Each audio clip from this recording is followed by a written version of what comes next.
Um, Drumming has affected my life in many different ways. One of the major ones is the want and desire to work harder and work for excellence. And I learned that through constantly practicing to become the best of the best drummer that I could be for our band. And through drumming, it helped me to apply hard work, diligence, and practice to many different parts of my life, through schoolwork, friendships, and especially in my relationship with God. Good afternoon, everybody. This is your host, Sean Medine, on Breakthrough Recording. I just got finished laying down the drum track to full understanding, and boy, that took a while. Catherine and Drew are laying down the keyboard, or is it the strings? I think Catherine's laying down the strings for full understanding while Drew's laying down the bass, and Drew just stopped Nick, our sound engineer, because he had something that he wanted to correct right now. What else do we have going on with this album? You're very excited about it. A lot of buzz being generated, especially in the Minneapolis area. Tell us more about it. Well, on this album we have the first song written and performed by Sarah here. Sarah? Yep. Yes. And do you not normally sing them? No. No? She normally sings I butt-kicking do harmonies. sing. I usually do harmonies. Okay. I never sing out front, except for this song. This song? I do sing out front for this one. Catherine gets to be the backup for this one. Ooh, how does that feel, Catherine? It was kind of a burn, you know. She made sure to rub it in my face. So then, Sarah, if you're not normally singing, what else do you do in the band? I play the keyboard and piano and any other synth sound that you can think of. So just Literally, I play like weird sounds. weird sounds. One keyboard and one piano at the same time, or No. individually? Individually. Individually. Awesome. Alright, Sarah, how old were you when you wrote Full Understanding, and what inspired the meaning of the lyrics? When I first started writing it, I was 12, although when I got PJ to help me with it, I was 13. So in between those two. And it was kind of, the lyrics kind of were from, I've heard so many people, their testimonies about before they were Christians and when they became Christians and how they felt before they were Christian and how life just sucked for them back then, and then when they became Christian and it was all amazing. And that's just kind of where it came from. It's just the drums right now. We've been working on the drums and the bass and the keyboard, and next we are going to be working on the second keyboard and the guitar.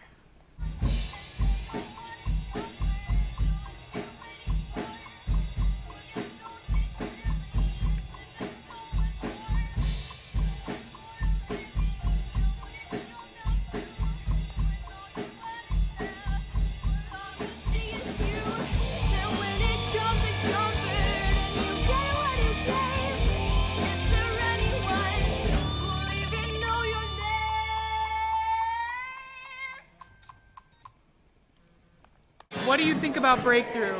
Never heard them in concert before, but I'm like excited for it. Yeah? Think it's gonna be good? Heck yeah. I think you're right. Yep. Was this the first time you've ever seen Breakthrough? Yes. Yeah? What'd you guys think? It was awesome. I wish they weren't going on their Europe tour so that they could come back here and play with us. I'm sure they'll come back. What'd you think? It owned hardcore. Would you guys be here if they were back? Heck yes. Yeah? Yes. What'd you get there? You got yourself a nice shirt? Shirt, Very nice. Got a wristband. bracelet, And and a I got her glove. It's awesome. How much you guys love Breakthrough? on a scale from 1 to 10? Yes. 15. We talked a little bit about their creative process, but we didn't really get into how you guys came together as a band.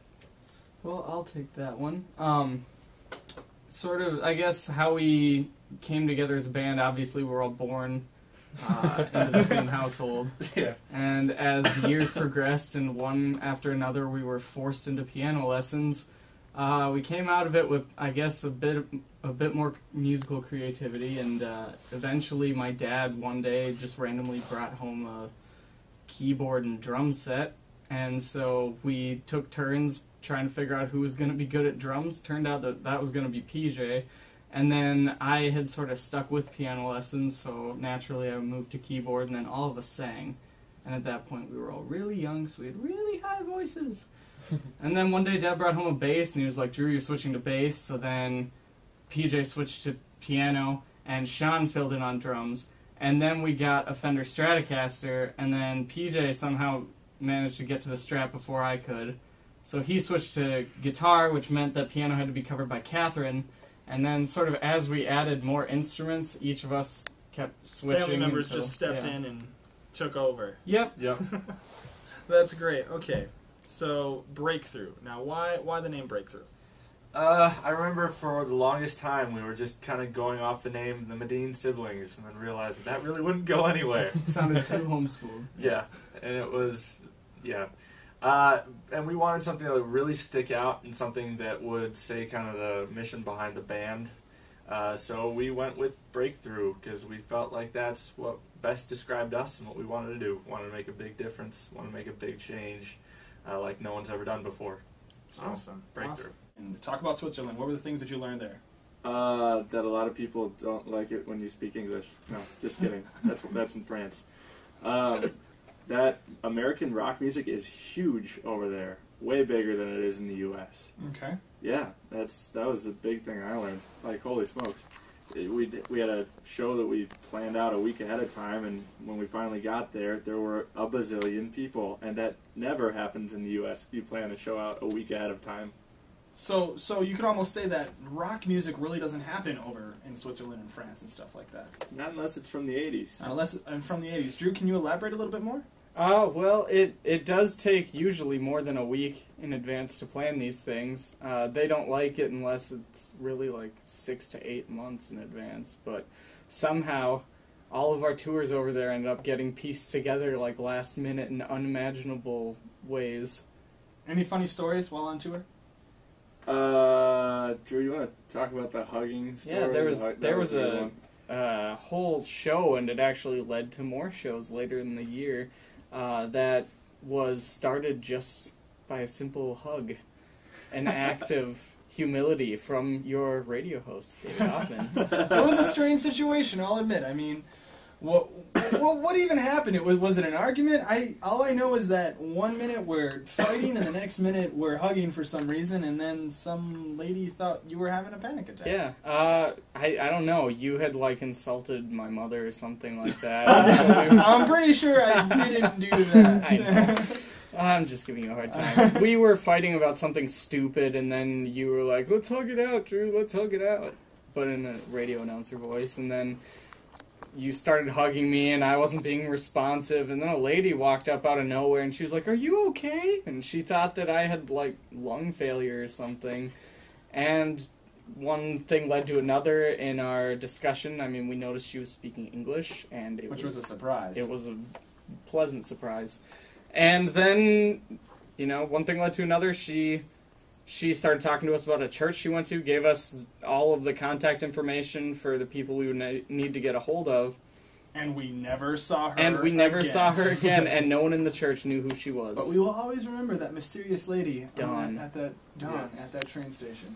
Thank you, Dawn. We didn't if really you're know out her, there. but she was so kind. Fun story. When we got into the church building, the pastor's office, there was a picture on the wall of someone who lived with our family 20 years ago. Yes. And see, it's just cool little things like that that kind of bring the whole tour together, huh?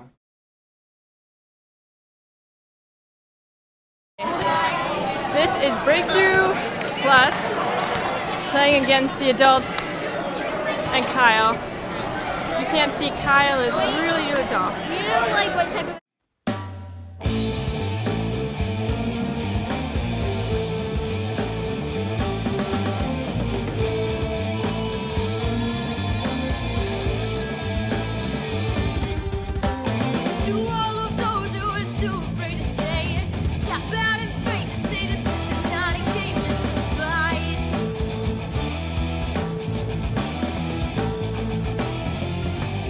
You're all you have, you've been given anyway.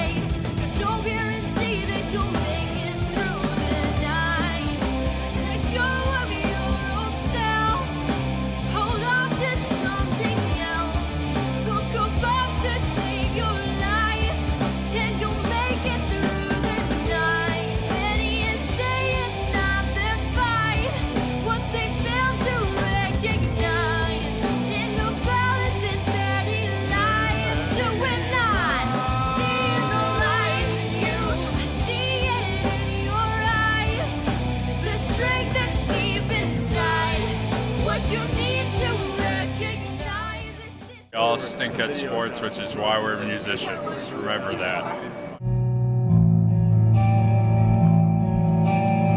Practicing for recording now.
One more time for Breakthrough.